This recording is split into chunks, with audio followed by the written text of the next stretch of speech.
a story of the future, but not the very distant future.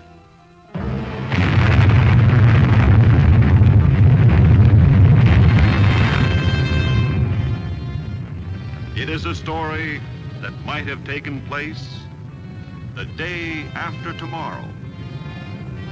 Like all stories of the future, however, its beginnings lie far back in the past, as far back as the first man on Earth to gaze at the stars and wonder if someday, somehow, he might travel to them. Travel through space. In the years following the Second World War, two basic patterns began to influence the growing science of space travel. Rockets or guided missiles grew larger and larger. Atomic power plants grew smaller and smaller, compact enough to be contained in a submarine. Finally, in a rocket ship.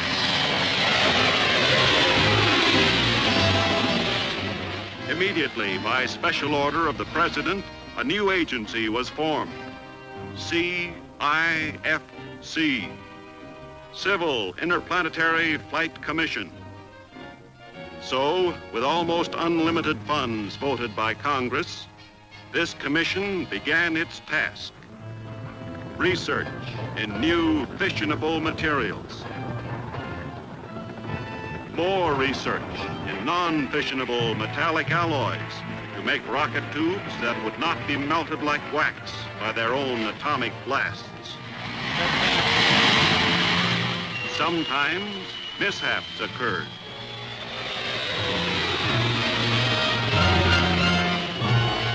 And men paid for them with their lives. But the work went on.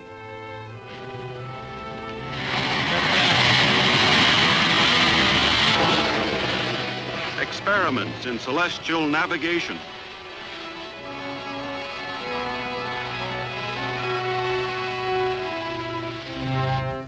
Astrophysics. Aerodynamics. Until finally, only one obstacle remained.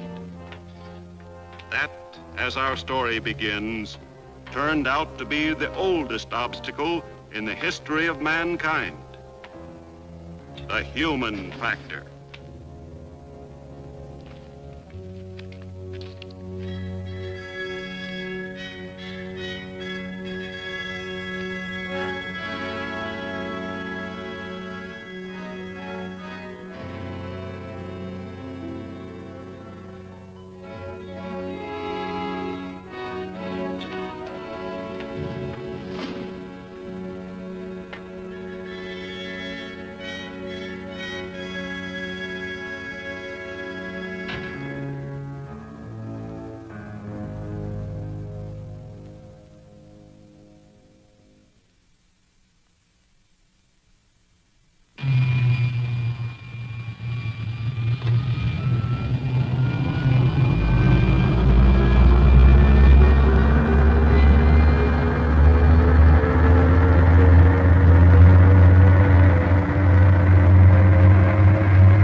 Dr. Harrison, this is intolerable. Dan! Dan, are you all right? Dan, snap out of it! Yeah, Doc. Yeah. Dan, how do you feel? Okay? Yeah, guess so. Must have blacked out. Sit tight and take it easy. Now get him out of there and over to the hospital. You see, Doctor, he wasn't in any real danger. Under other forms of government, men are deliberately killed or crippled every day in experiments like this. Well, I won't stand by and see manslaughter become policy here. I resent that implication. These men are volunteers. It's too bad. The commissioner was most anxious to have this test carried out to the extreme so that he could discuss the results with Professor Nordstrom. Well, you can tell the commissioner and Professor Nordstrom. Never mind, I'll tell him myself.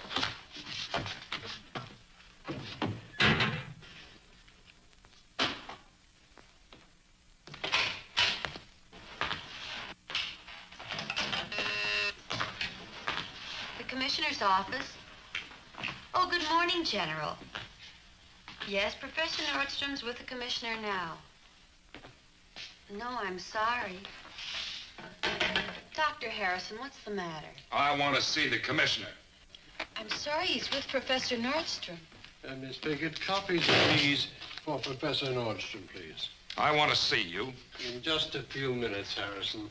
I can't talk to you at the moment. You don't have to. Just listen. I resign as of now.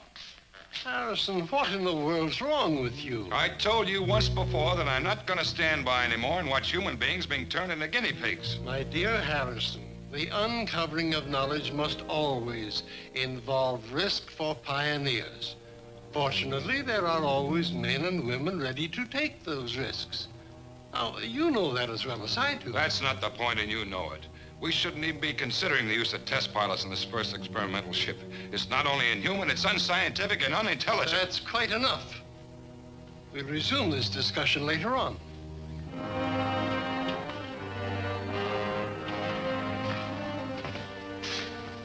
My, you are in a state. There's my pass, staff card, and the badge. You can send my papers down to the hotel. Just a moment, Doctor. You can't leave the building without your exit pass, you know.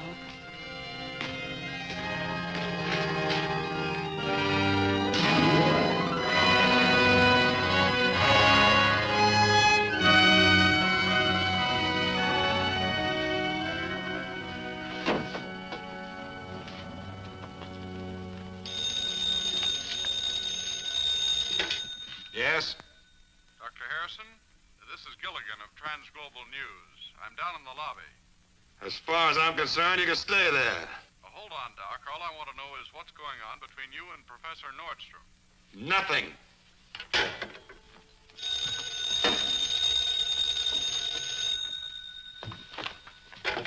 Yes? This is the Washington Globe, Dr. Harrison. We're trying to contact Professor Nordstrom. Look, if this is a gag, it's not very funny. I've never even met Professor Nordstrom, and there's no reason to suppose that I ever will.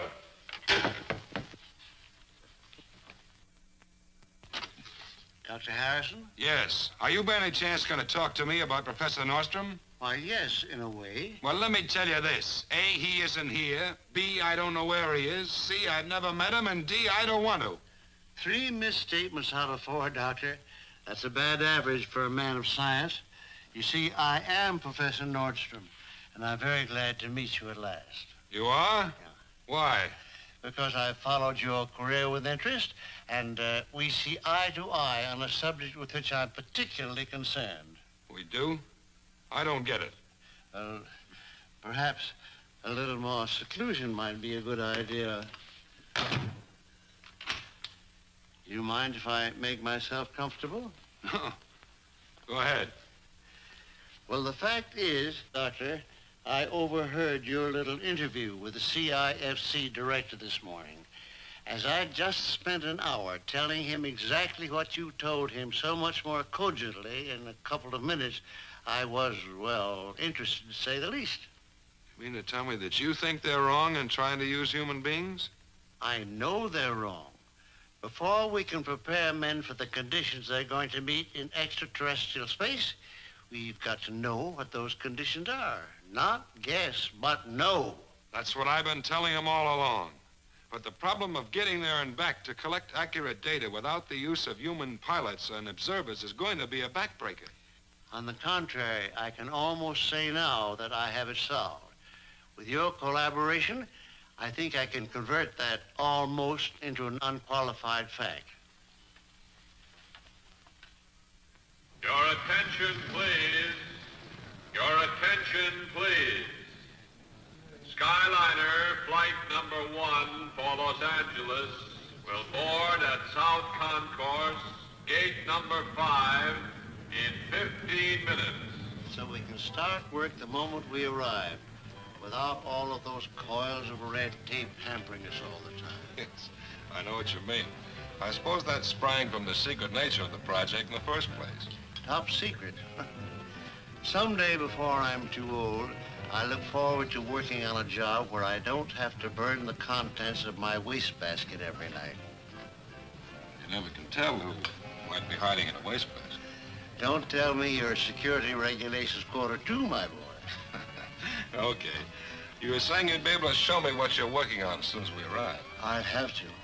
Every minute counts now, because we have to perfect my innovation before the commission is ready to send out its first ship. Now, if we do... Well, well, if it isn't Professor Nordstrom.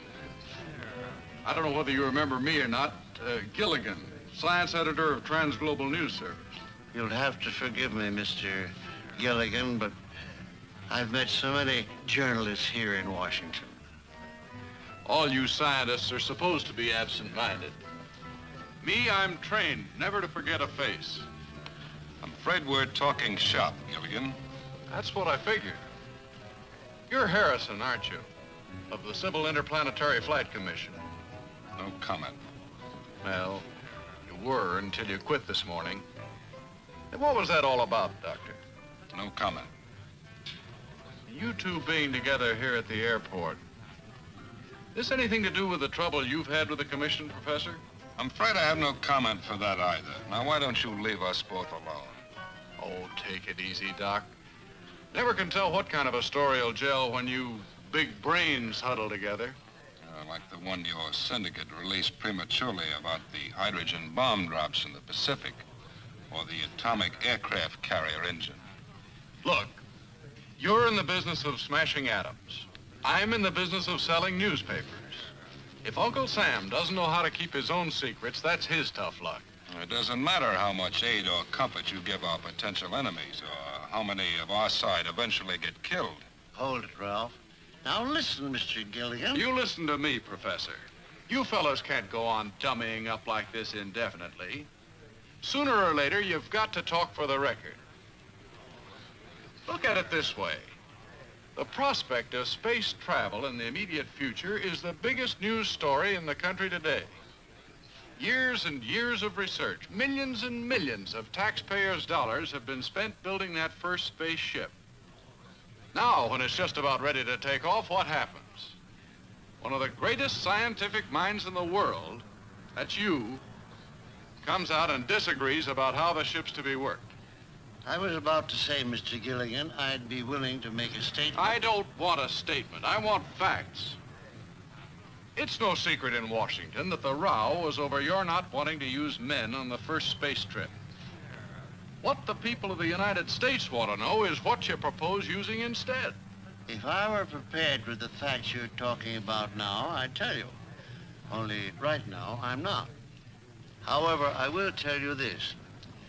Just 30 days from now, at my home in California, Dr. Harrison and I will tell all, or at least as much as circumstances at that time will allow. I'll be there, Professor. So will the science editors of, say, 11 other press services. Well, I thought this was an exclusive. It ought to be. Do the people of the United States read only Transglobal News releases, Mr. Gilligan? Your attention, please. Skyliner flight number 1 for Los Angeles, now boarding at South Concourse, gate number 5. That's our call, Professor.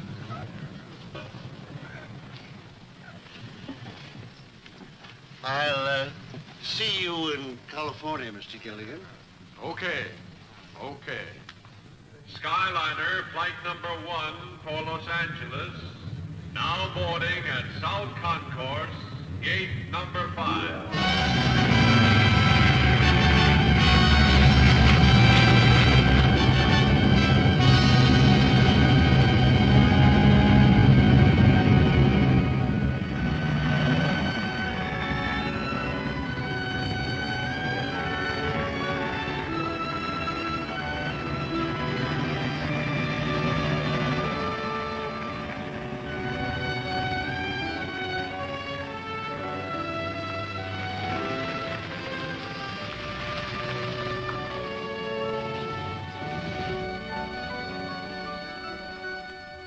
Well, here we are. Yes, but where are we? You'll see in a minute. You made good time, Carl. The car runs good. This is my own invention. A combination of sonic beam and photoelectric cells. The chance of anyone else hitting on the same code of lights and sound impulses is practically non-existent.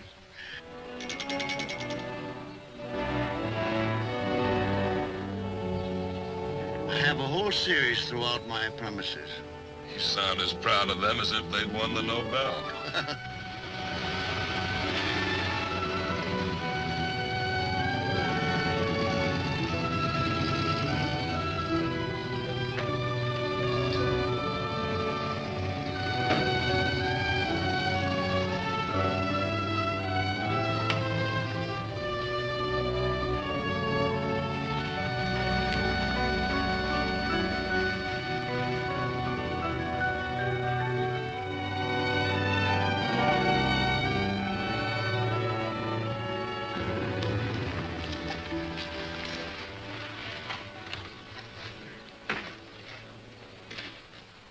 Darling. Dad, it's so good to see you. This is Dr. Harrison, Janice, my new colleague. My daughter, Mrs. Roberts, who runs this household with a rod of iron. Dad, how do you do? How do you do? Gramps! Gramps! Gee wilkers, you got here just in time. Come on in the house, Gramps. I got it all figured out. Gee, I'm glad you're here. Come on, I gotta show you. We got company. This is my grandson, Brian, better known as Gadge. He likes gadgets too, perhaps too fondly. Dr. Harrison, who's going to work with me. How are you, Brian? Or may I call you Gadge? How do you do, sir? Come on, Gramps, I gotta show you. Come on. You'll have to excuse me. This sounds urgent. He's the grandson. The father of the boy was killed in Korea 6-7 years ago. The boy is an imp of Satan. But what a brain. He'll be a greater man than his grandfather.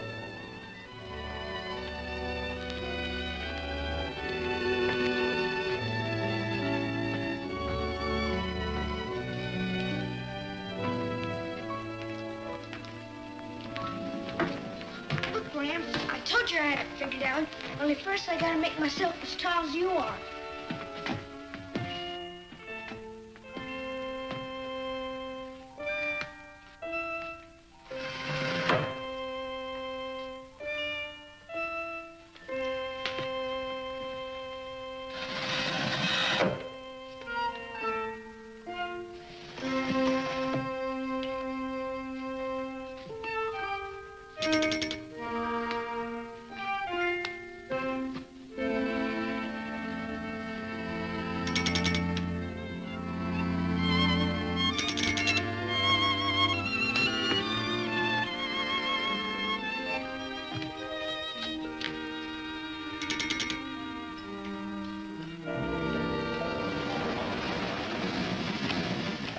Up until this moment, I thought I had invented the only burglar-proof lock, with only 2 people in the world, Carl and myself, sharing the secret of the combination. And how did you work it out, young man?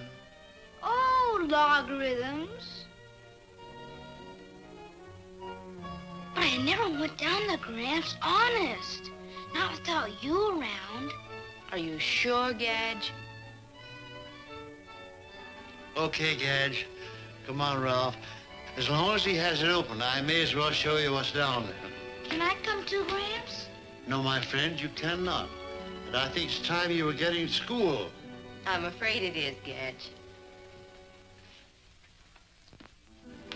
What's the time? Time is now 21 and a half minutes past 8. Okay. Gimmicks. Always gimmicks. Let's get out of here. Wish I were down there with them. I wish I knew what Gramps was doing. I mean, this big job. Why won't he tell me? I guess it's just too important, Gadge. Nobody knows but Carl. And now this Harrison guy. Must be a pretty big job for him not to tell me. He What's never... that? Shh, listen.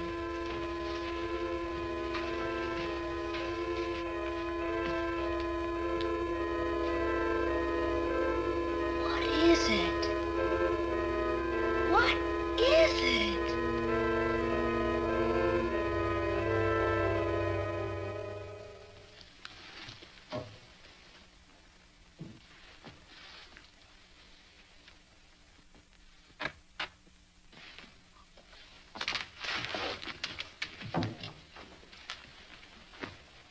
Are you sure you won't change your mind, Gramps? I'm sorry, Gadge. You know how much I'd like to have you down there tonight, but I just can't. But why? I know just as much about electronics and stuff as those old guys from the newspapers. They're not just old guys from the newspapers, Gadge. They're very distinguished scientific journalists representing the most important news services of the world. I will grant you this. You do know as much about electronics as they do. But I still don't see why. Well, although you have a searching mind and the courage of a grown-up scientist, you look like just what you are, an 11-year-old boy. And I'm afraid that the people we've invited here tonight under such secrecy might not be adult enough to understand your presence here. That's why I have to pack you off to bed. I understand, Gramps. Good night. Thanks, Gadge.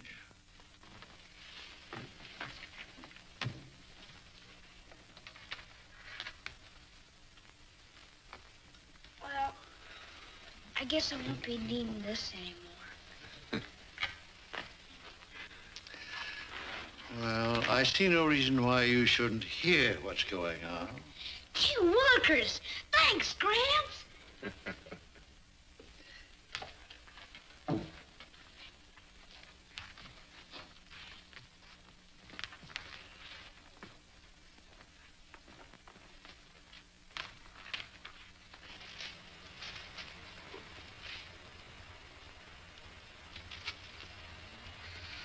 Go ahead.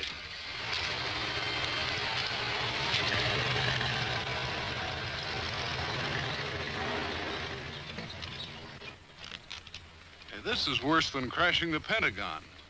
When do we get in? When I've checked all the papers and written down all the numbers.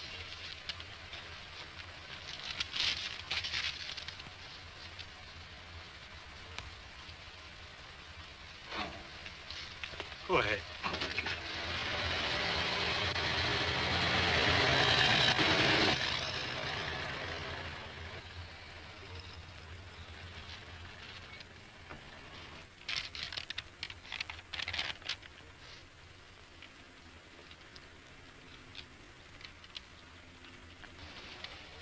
All is in order. Thank you, my friend.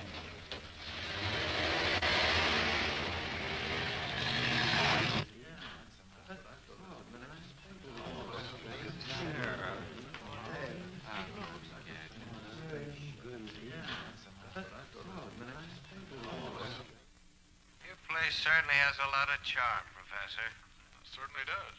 It's an amazing location for a laboratory. How'd you ever find it? This old wine cellar was precisely the reason that I bought this place. It's ideal both for security and to protect our delicate equipment from surface vibrations. And now I think we'd better get started. Won't you be seated, gentlemen?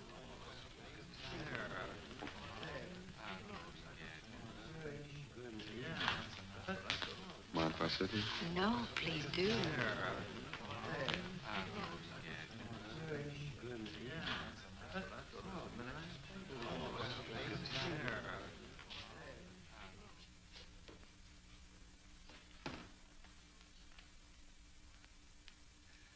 As you know, gentlemen, it is my contention, as well as Dr. Harrison's, that to man the first experimental spaceship with a living crew is a useless and unwarranted risk of human life. The research programs so far conducted by the Armed Forces and the Civil Interplanetary Flight Commission have been well planned and executed as far as they go. But they deal only with the easily deducible, obvious hazards of what we call space. Cosmic rays, disorientation, weightlessness, but they cannot guard against the unknown hazards.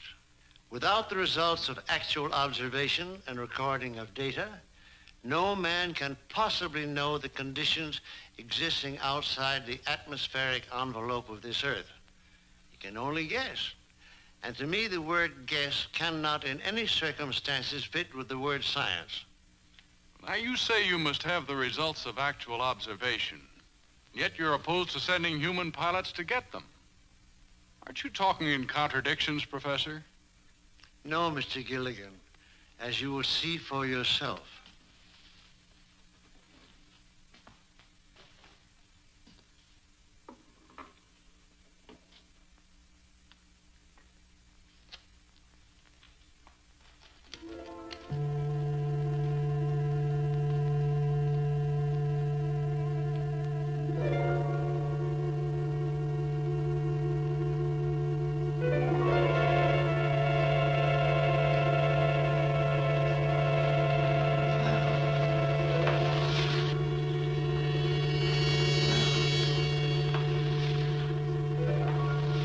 What is it?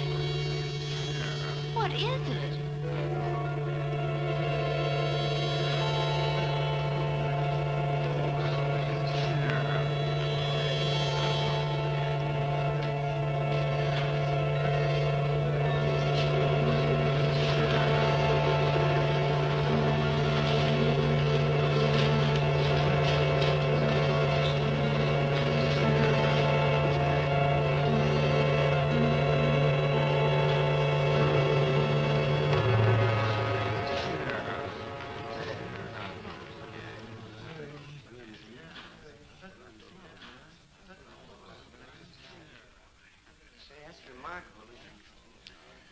Well, gentlemen, meet Tobor, a childish joke of mine.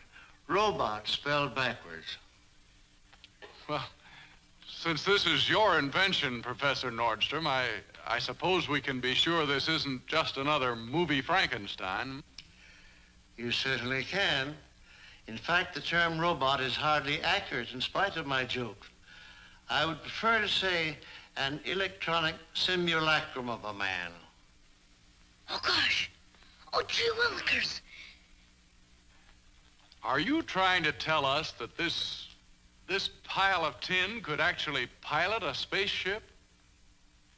Exactly. Now, you control this thing from that box by some sort of electronic wavelength or something, right? At the moment, I do, Mr. Johnson. Oh, well, how do you know that the wavelength will be powerful enough to work outside the Earth's atmosphere? I don't, sir. But that doesn't matter very much because I'm not going to need them there. You see, Mr. Johnson, this control system is only a temporary expedient to activate Tobor during the early stages of his development.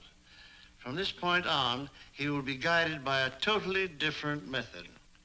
How about a little fill-in on that, Professor?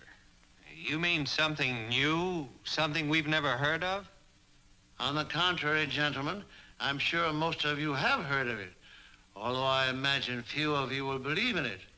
ESP, extrasensory perception. You mean that stuff about projecting thought images by telepathy? Mr. Gilligan, you're not too far off.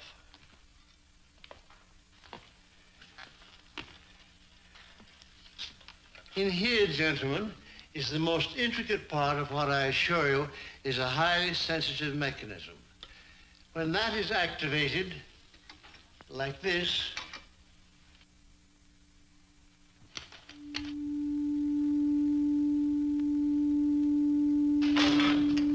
Oh, he looks alive.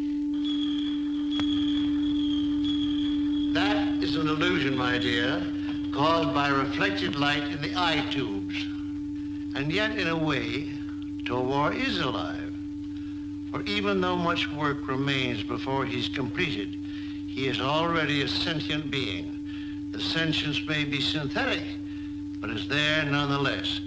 A necessary adjunct to the recording of all experiences our human space crews may later encounter. A sentient being? You mean this thing can feel? Well, let me put it another way. Even in his present unfinished state, Tobor will react to emotional stimuli. Janice, help me with a little experiment, will you? Gentlemen, I assure you there's no collusion here. I'm merely going to ask Mrs. Roberts to approach Tobor and feel friendliness toward him. Think goodwill, as it were. You can do that, can't you, Janice? I'll try. All right, then, go ahead. Just don't make any gestures. Just hold the friendship thought. He does look almost kind, doesn't he?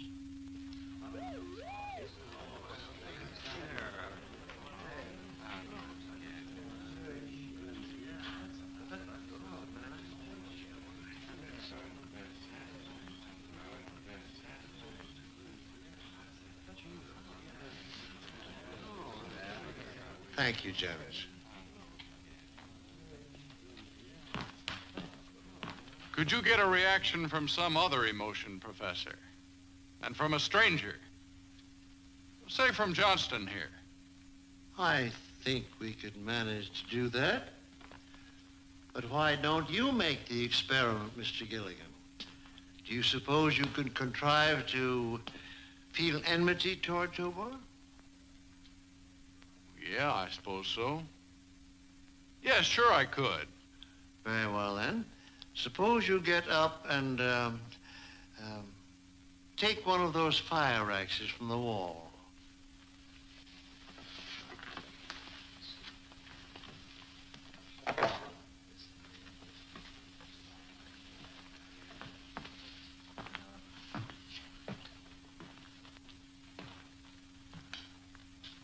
Now, if you will, walk around behind Tobor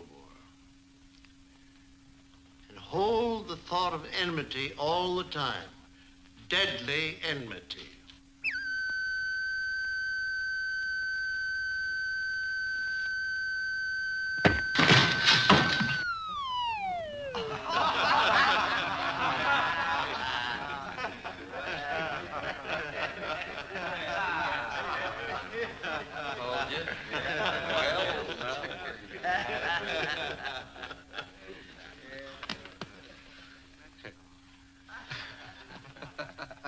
Well, there you have it, gentlemen. This time the emotional stimulus was danger, the reaction fear, instantly followed by anger. You have just witnessed the complete cycle of a synthetic instinct, self-preservation.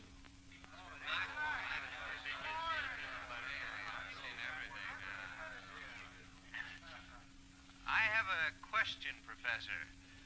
Now, you've persistently referred to the fact that this robot... Tobor, Mr. Johnston.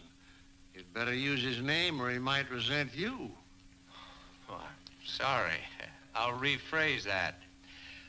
Why do you keep saying that Tobor is still incomplete? For the simple reason, Mr. Johnston, that we have not yet perfected his long-range communication system.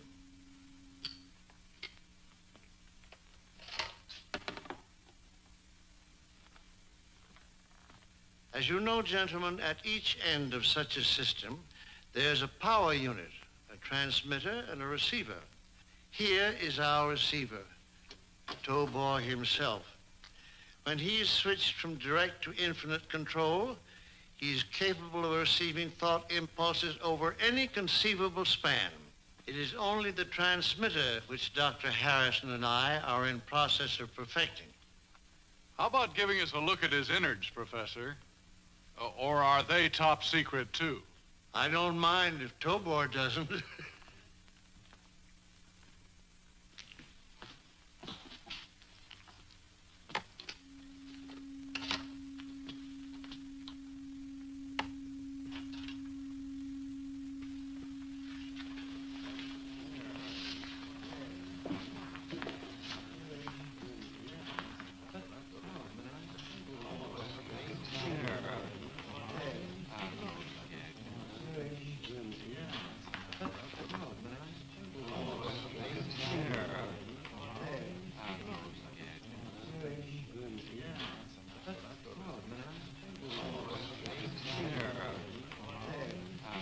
And now, gentlemen, I think I've said everything I can say of importance tonight. And it's certainly Tobor's red tie. I gotta see Tobor. I just gotta.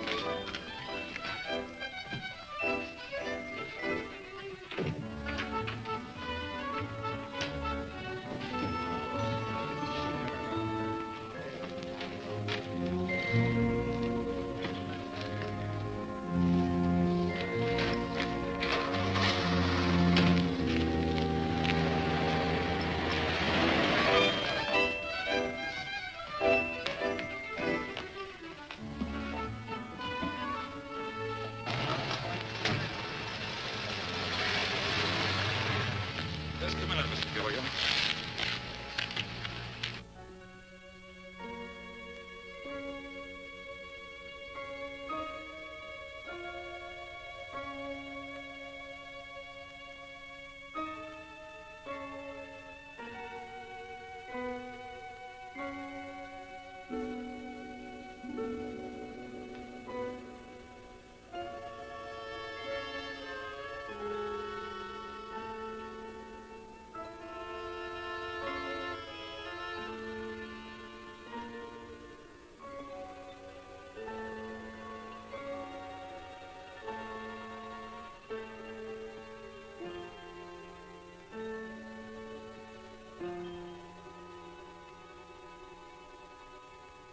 I'm not questioning your integrity as a journalist, Mr. Gilligan. I'm simply requesting again that you confine your coverage to the facts contained in Professor Nordstrom's handout. Now, look, Doc, we don't tell you how to run your job. I realize that, Mr. Gilligan, but your papers aren't exactly famous for their conservative handling of the news. Now, just a minute.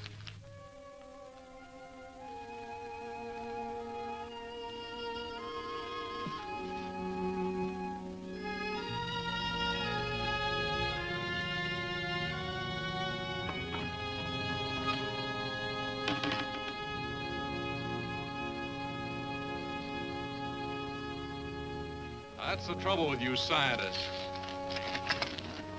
You won't face up to the facts of life.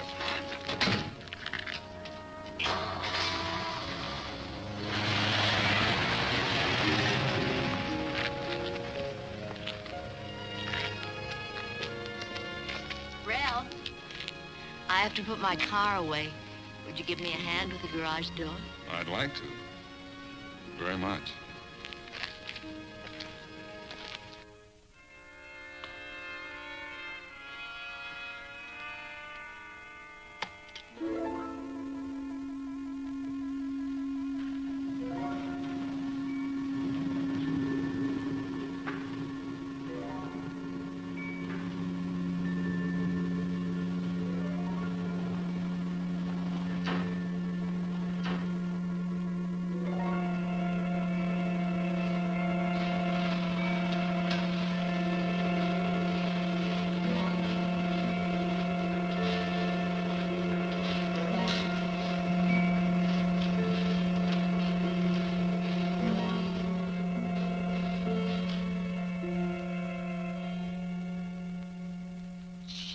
Tobor. You're beautiful. Glad you could make it, gentlemen. Goodbye.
Okay, they're all out.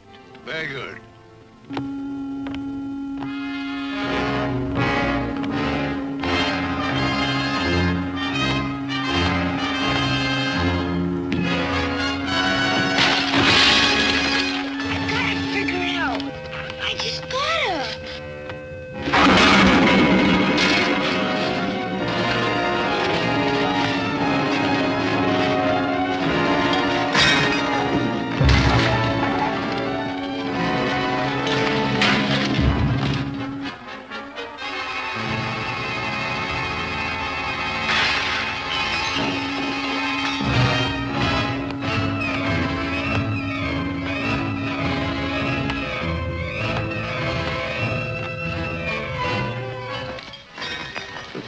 It's Gadge. I'll bet he's doing it.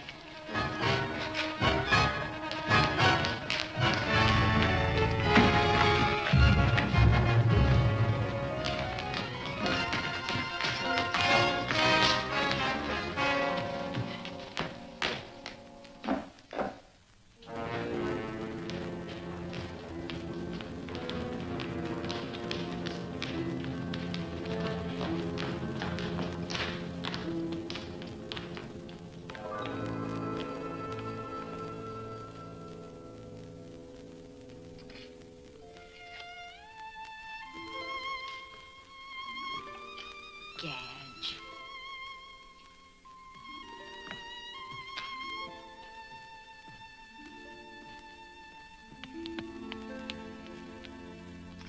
That little so-and-so.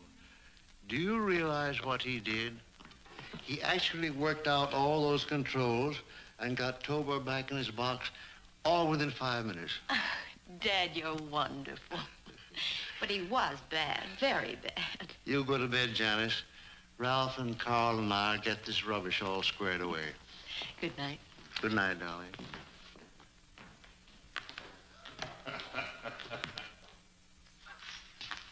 Beats me how that kid worked out those controls. I'd hate to try it with a slide rule.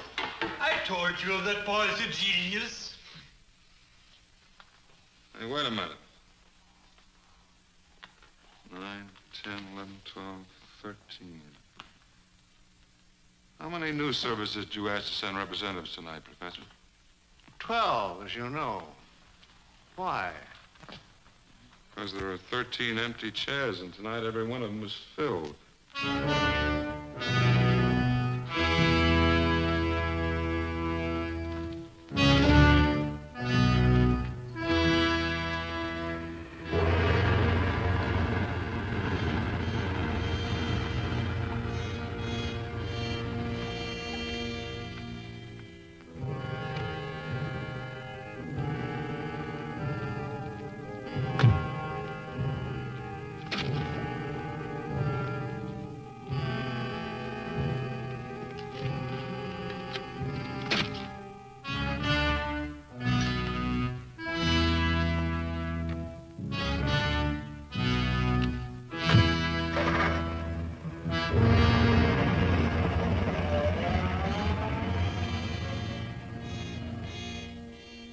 1953 black Ford sedan. License number 9Y-33-26. That's the last number on the list, Sheriff. Professor Nordstrom's man was instructed to admit all newsmen showing a proper letter of accreditation. Unfortunately, the professor omitted to tell him just how many were expected, so that 13th letter must have been a forgery. Incidentally, Sheriff, I'd appreciate it if you'd pass those license numbers on to the FBI. No, we won't be needing your deputies to guard us. We're taking our own precautions, and Professor Nordstrom assures me that they're more than adequate. Thanks again, Sheriff. Goodbye. 22 university degrees, and I forget to tell Carl the number of letters. No wonder they tell jokes about absent-minded professors. Well, that's spilled milk now. At least we're alerted that somebody is mighty curious about Tobor. Let's hope that those precautions of yours are rugged enough to keep him out. Well, that at least I can guarantee. Come on, Carl. Let's check the wiring. Gimmicks. Always gimmicks. I wish someone would tell me exactly who or what we're guarding against. Well, we built the basic emotional patterns for a constructive mission into Tobor. Just think what would happen if someone else, some potential enemy, built destructive patterns into a few thousand like him. What a terrifying thought.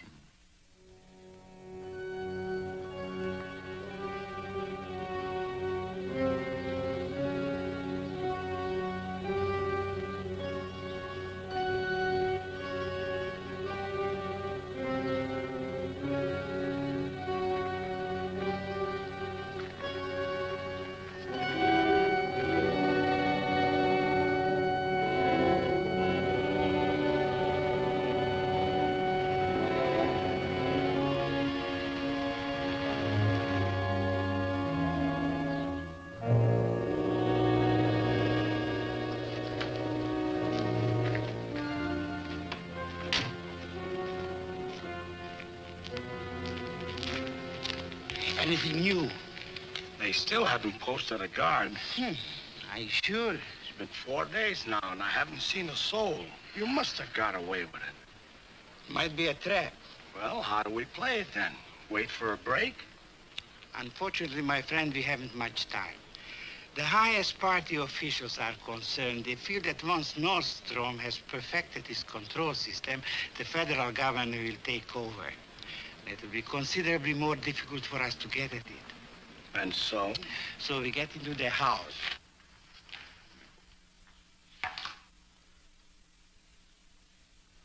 That's better.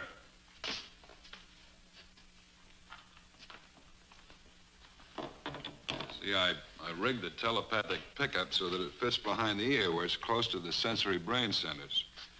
Conveys every impulse to the control device here where you can increase or diminish the vibrations. The whole thing fits as comfortably as a hearing aid. Excellent, Ralph. Excellent. Now, here's the transmitter receiver. I moved the tuning band to this end. Beautiful. Now, it's all set. You want to start? I think you ought to operate these tests, Ralph. This whole new system is your work. No, you go ahead. All right. I worked out a series of reaction tests. Here they are.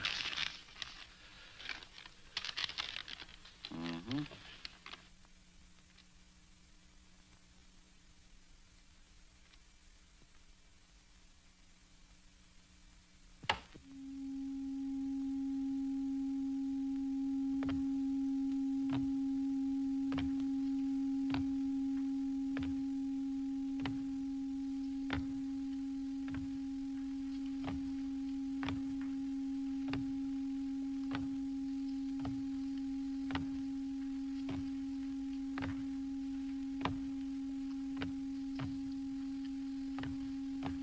Here we go.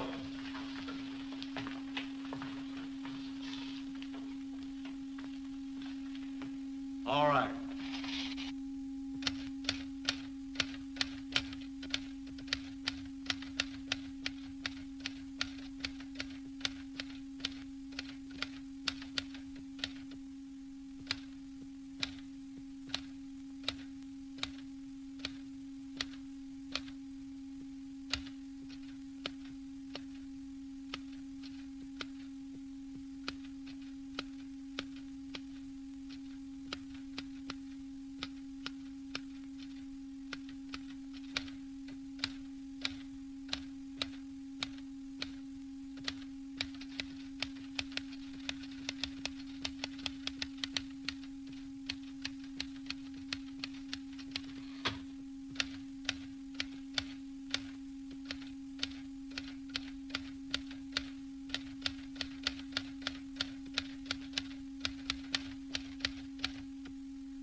That's all I could think of for him to say. Who the devil's that? Gadge, what are you doing down here? I heard you working Tobor. Can I come and watch? You seem to be here already. All right.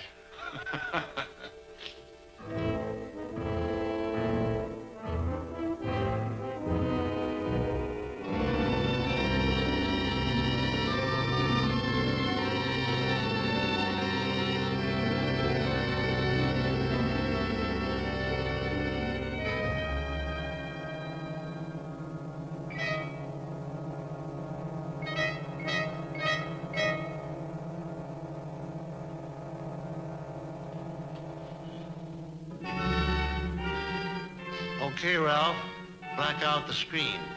Let's see how he adapts himself to the sonar compass.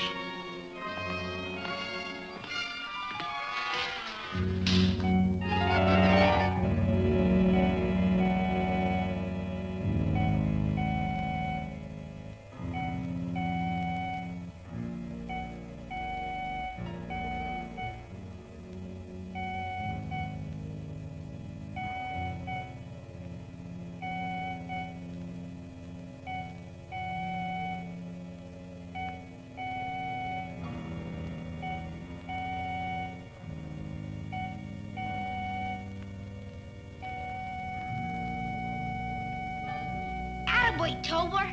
That's using your coordinator. So far, so good. I wonder how he'd take to the white-hot meteorites.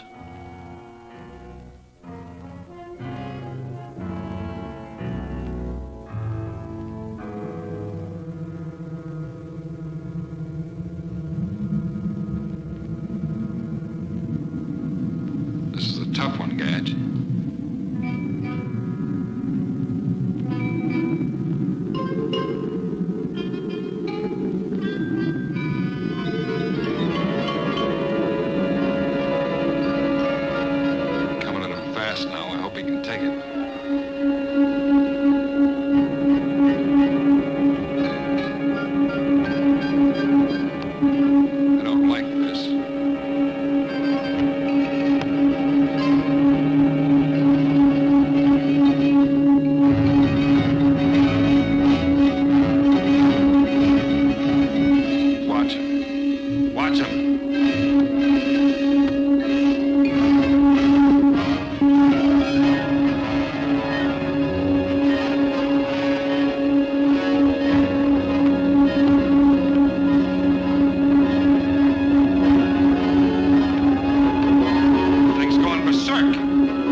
Are you all right, boy? There's no fracture, just a bad bump. Come on, son. Easy, Gadge. You darn old Tobor, you better watch out. Easy, Gadge. Tobor can't hurt us now. Wonder exactly what happened. I think Tobor suffered what in a human being would be a nervous breakdown. Those meteors came at him so fast that he couldn't take it. I think you're right. I think all we have to do is to insulate against overloading the receptors. If we do that, maybe we've jumped the last hurdle. What are you doing now? Well, switching them on again. Those receptors must have cooled off by now.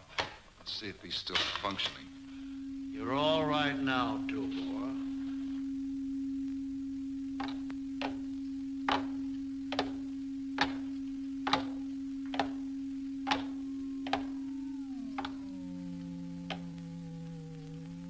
Next time you better watch where you're going.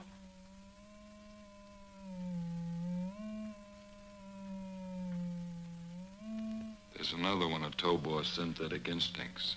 Concern for the young. Race preservation. Or to put it less academically, human love. Okay, Tobor. I guess you didn't know what you're doing.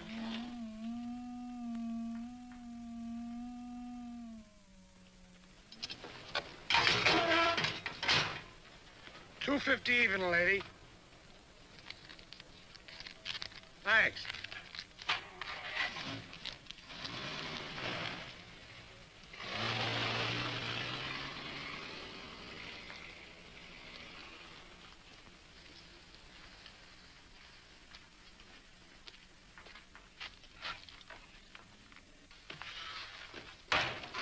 Okay, just another customer. Will you be through shortly? Another half hour ought to do it. Good. Soon I'll have to leave to fetch Dr. Gustav. When do we make our move? Not before midnight. Perhaps later. Depends on the house being dark.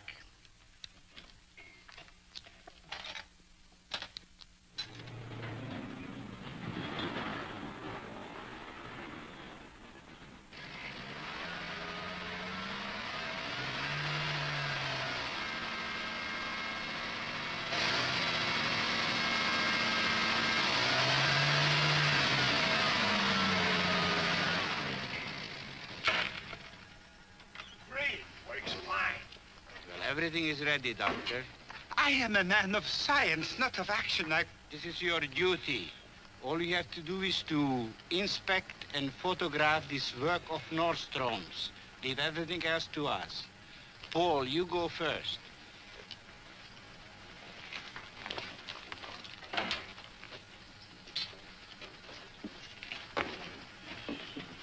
Next, you follow us.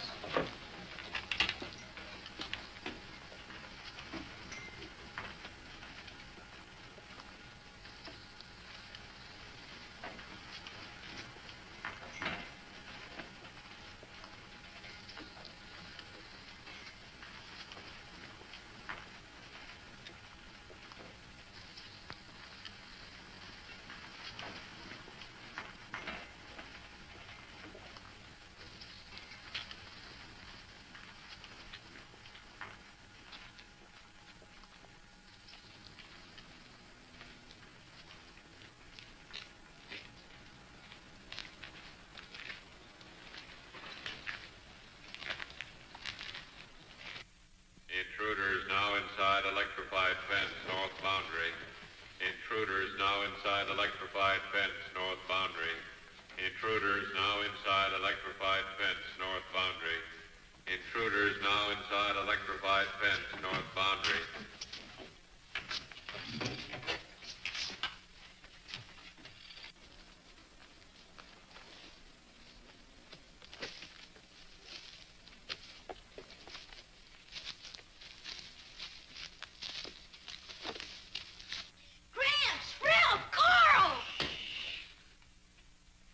Brought my 22.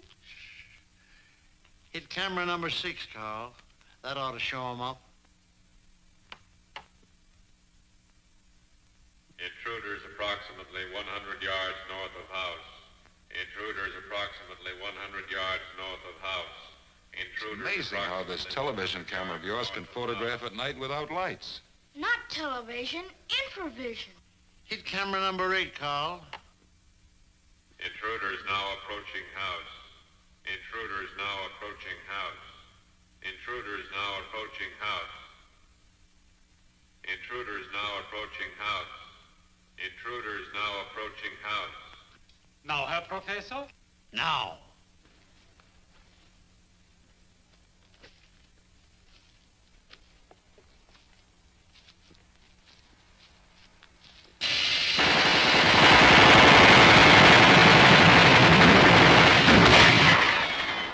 What is that?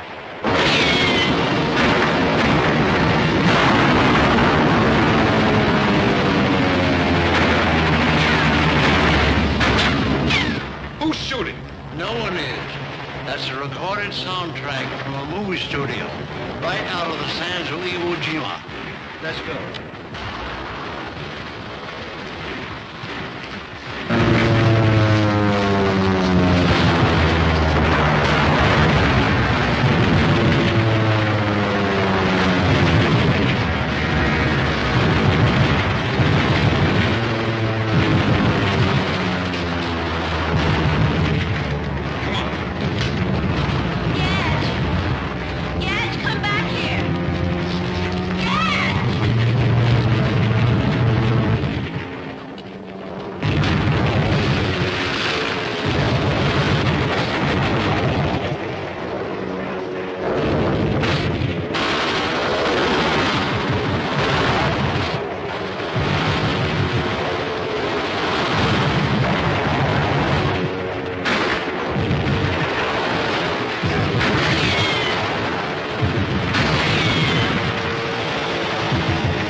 Too bad they got away.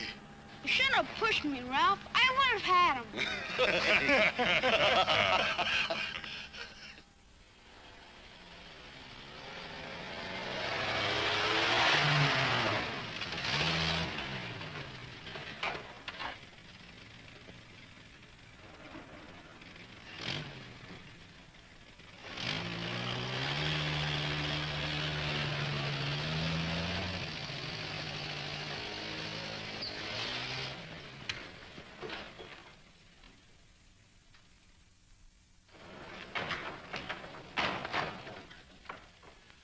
Smart cookie, that Nordstrom. Too smart for us, maybe. It mustn't be.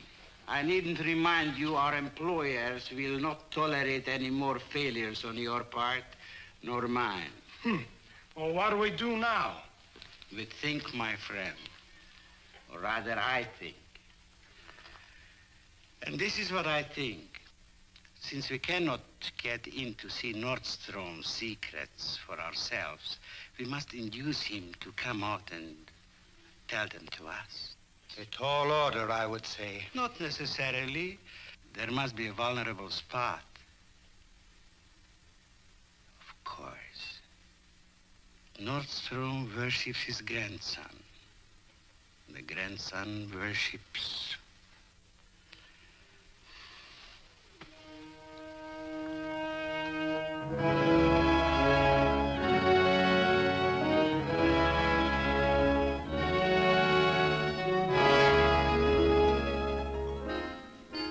Workers.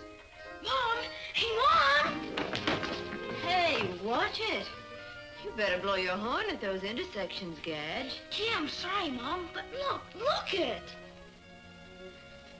Oh, wonderful. What day is it? It's Tuesday. And who's going to be your friend? Well, I'd like to invite you, Mom, but I doubt if you understand this sort of thing. Oh, no, I suppose not. Well, guess Gram's my only man. I'll go see him right away.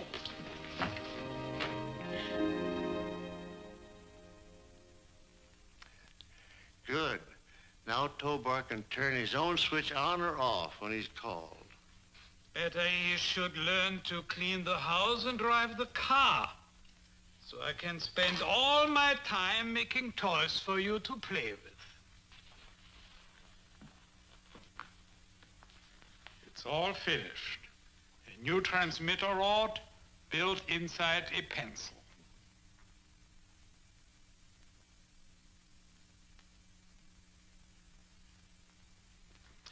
You made it beautifully, Carl. But for what? That you can play schoolboy tricks on very important people when you show Tobo off tonight. Gimmicks. Sorry to disturb you, Professor, but I thought you'd want me to remind you about your date with Gash for the planetarium. What's the matter with me these days?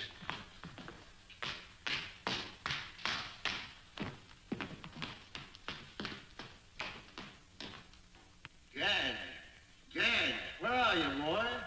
We ought to be going. Right with you, Gram. Now, don't be late. Your very important persons will be here at 7 o'clock sharp, remember? Oh, we'll be back an hour before that. You mark my words. Ah, here you are, partner. Come on, let's hit the trail.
Funny.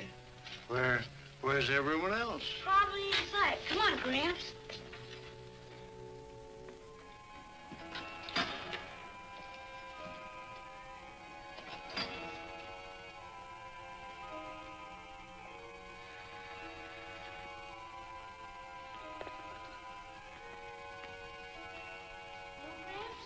I think there's something wrong. You think so? It's the right day. Yes, young man. The right day for us, if you please.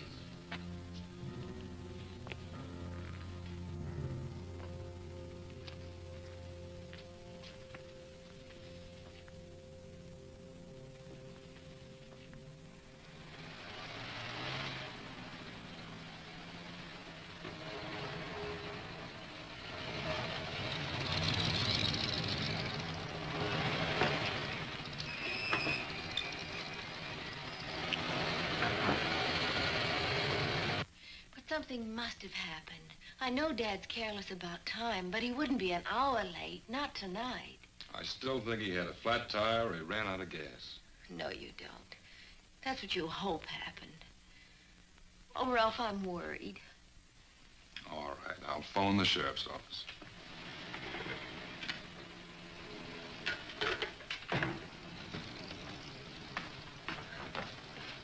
That's the brass. I'll phone from down the lab. You meet him and just tell him he'll be a little late. Come on now, snap on. I'll be all right.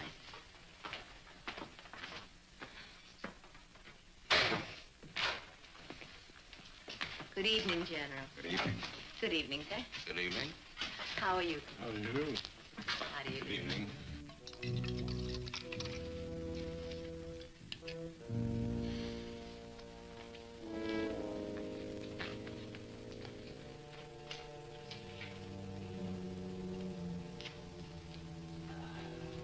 Gramps, you all right?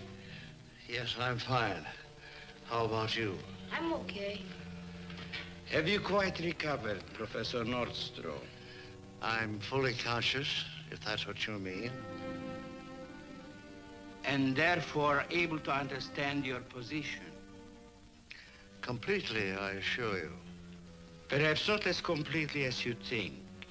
Of course, as a man of intelligence, you have realized that you are obviously here to talk. But you may not have anticipated what happens if you don't. I'm sorry, but you'll have to raise your voice a little. I said you may not have anticipated what happens if you don't. Something very unpleasant, I should say, judging by the look of you and your friends. Yes, very unpleasant. But to whom? That's my point. Don't you tell him, Gramps. Please don't you tell him. Just shut your mouth. Don't look for trouble, Gage. You seem to have me over a barrel. I take it you want the formulae for my extrasensory transmission method. Very well. Do I tell them to you or write them down or what? You will not have the opportunity to give us double talk, Professor. You will have to relay your discoveries to a colleague almost as distinguished as yourself. How do you do, sir?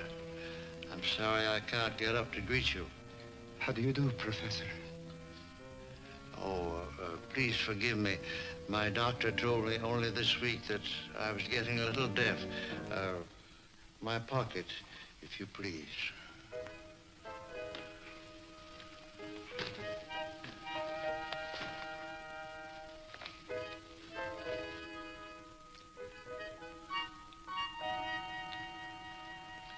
Put that over my head, behind my ear, please.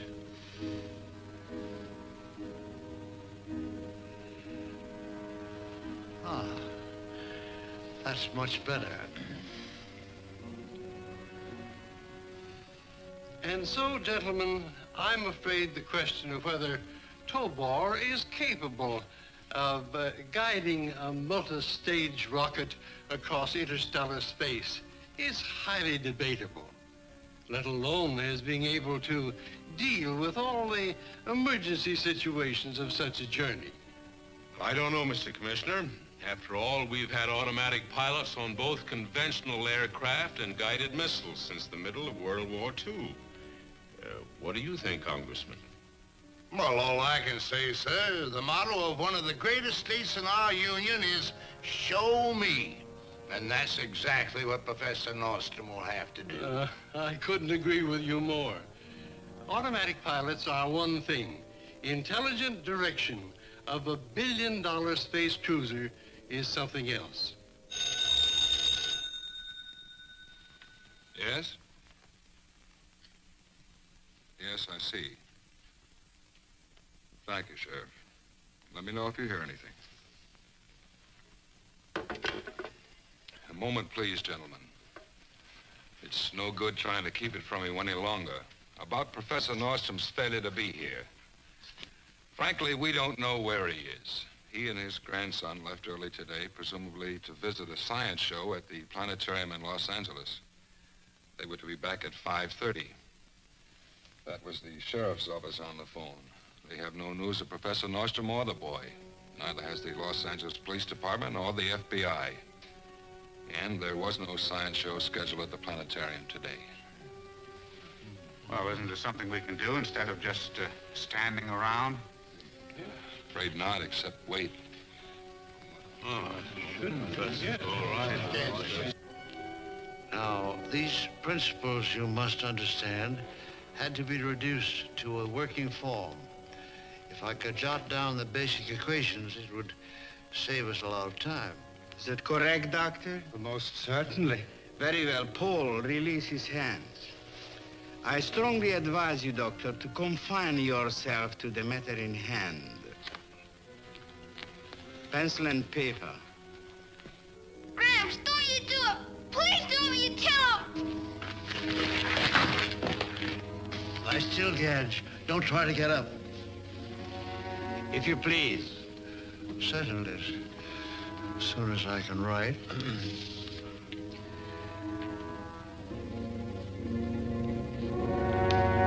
Another pencil. I have another one right here.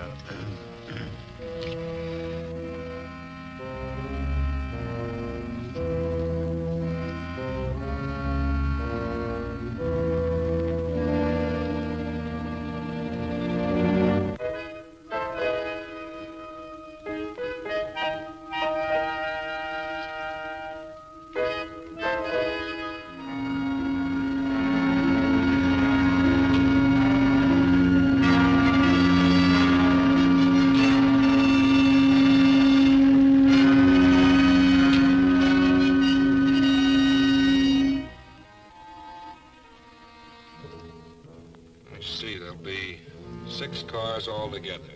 We'll assign 1 square to each car. What's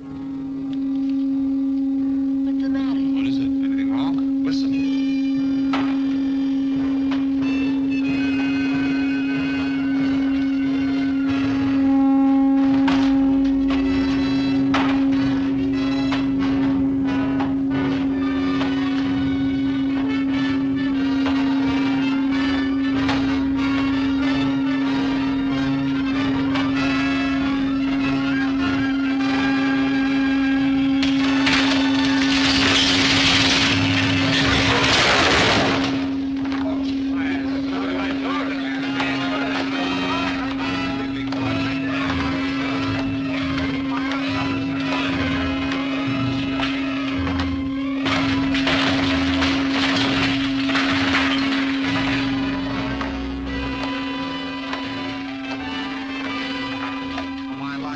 Ralph, Dad must have come back.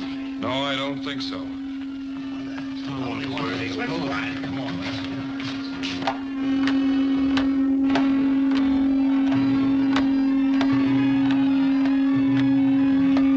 don't understand this, Harrison. What's operating the thing? Somehow, wherever he is, Nordstrom's controlling Towboy. It's the gimmick I fixed. The pencil. Let's follow him in the cars.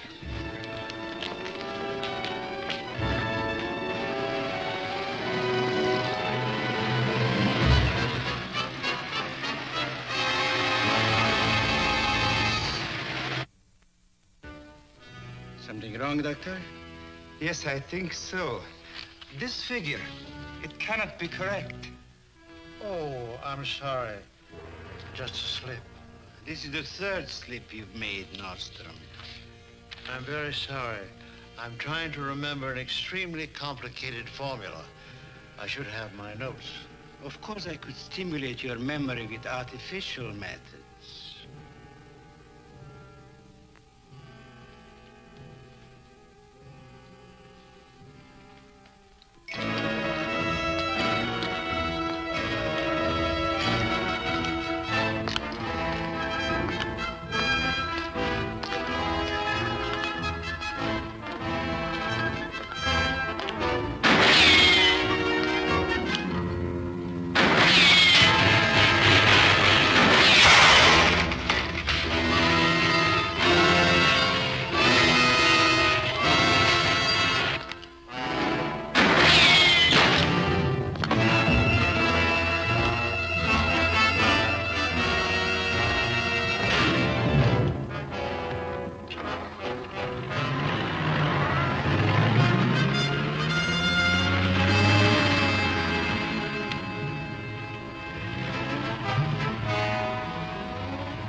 Open up his shirt.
So far, it is good, Professor, but it is only a promise. Now we come to the big step, yes? Yes, in a minute. But first, hadn't we better go over the data again to make sure? Professor, you seem to forget that I was present when you said that you hadn't yet perfected the long-distance transmitter for Tobor.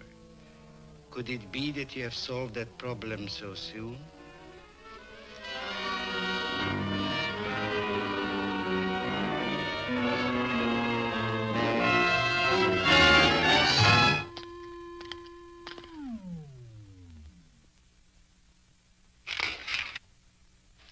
You better use mine and use it quick. I won't stand for this any longer. You'll give the required information immediately. Max! Wait, wait! Don't, Gramps, don't! All right. You win.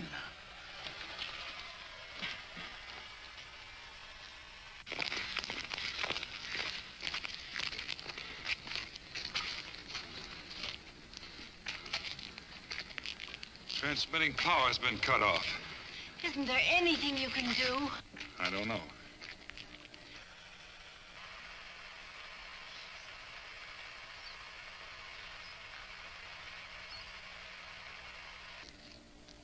Maybe one chance. If Gadge and the professor are near this spot, they may be able to reach him on a direct telepathic impulse.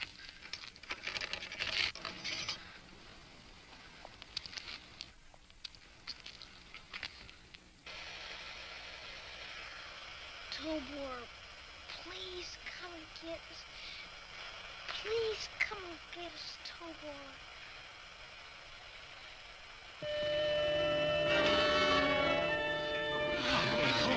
All right, now, up we go.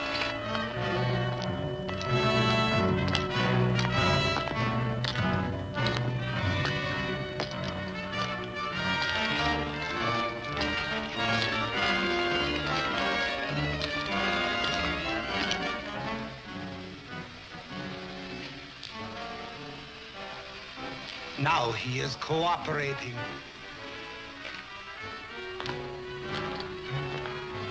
What's that?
Where's Gadge?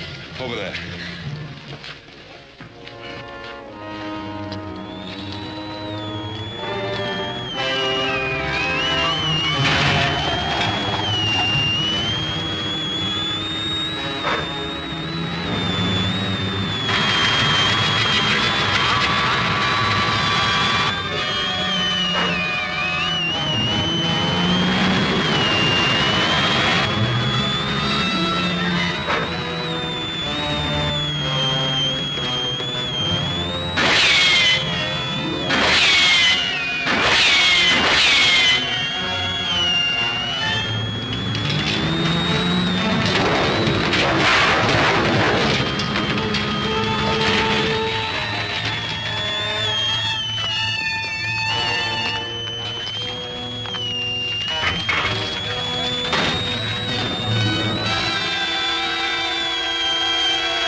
Mr. Commissioner, just as that phone rang, that you doubted that Tobor was capable of reacting to emergency situations? I'm afraid I was, but I withdraw my observation.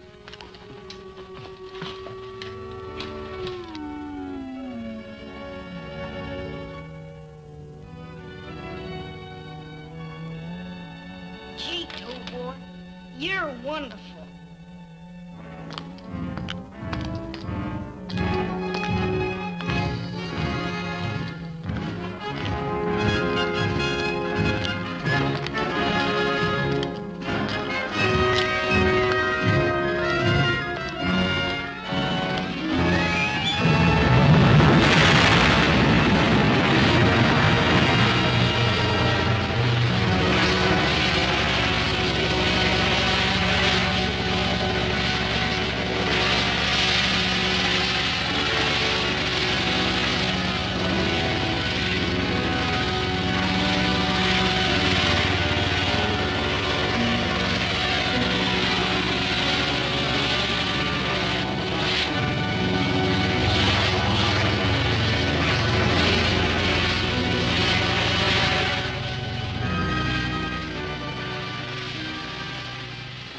Good night, Tobor, and good luck.